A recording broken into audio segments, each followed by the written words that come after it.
இயேசுவின் நாமத்தில் உங்கள் அனைவருக்கும் ஸ்தோத்திரம்.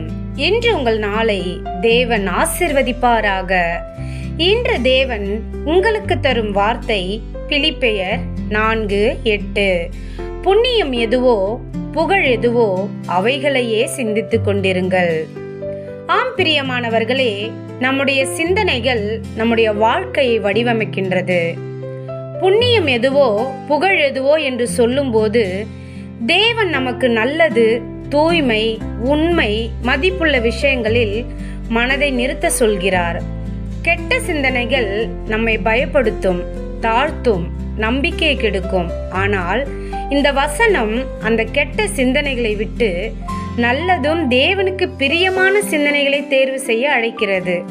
அதாவது மனதில் வரும் ஒவ்வொரு எண்ணத்தையும் நம்பாமல் அதை பரிசோதித்து நல்லதை மட்டும் பிடித்து வைத்துக் கொள்ள வேண்டும். கெட்ட சிந்தனைகள் நீங்க வேண்டும் என்றால் அதை வெறுமனே தடுக்க முயற்சிக்காமல் அதற்கு பதிலாக நல்ல சிந்தனைகளால் மனதை நிரப்ப வேண்டும். ஆம் பிரியமானவர்களே, தேவனுடைய வசனங்கள், ஜெபம், நன்றி உள்ள இருதயம் ஆகியவை நம்முடைய உள்ளத்தை சுத்தமாக்கும். நீங்கள் தினமும் நல்லதை நினைத்து தேவன் உங்களுடன் இருக்கிறார் என்ற நம்பிக்கையுடன் சிந்திக்க ஆரம்பித்தால் உங்கள் மனதில் அமைதி வளர ஆரம்பிக்கும். கெட்ட சிந்தனைகள் மெதுவாக குறையும்.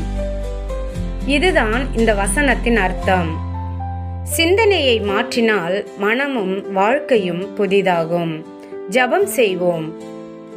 அன்புள்ள தகப்பனே, இந்த அருமையான நாளுக்காக நன்றி செலுத்துகிறோம். நீர் கொடுத்த வார்த்தைக்காக நன்றி அப்பா.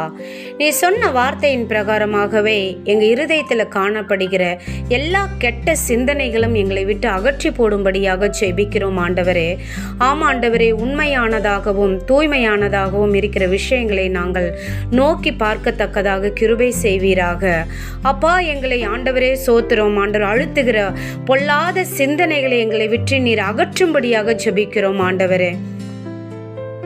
தேவனுக்கு பிரியமான காரியங்களில் நாங்கள் ஆண்டவரை ஈடுபடும் பொழுது ஆண்டவரே, எங்களுக்குள்ள காணப்படுகிற எல்லா நெகட்டிவ் தாட்ஸும் ஆண்டவரே ஓடி போகும்.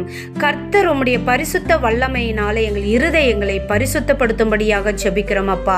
இதை கேட்டுக்கொண்டிருக்கிற ஒவ்வொரு பிள்ளைகளுக்காக ஜெபிக்கிற ஆண்டவரே.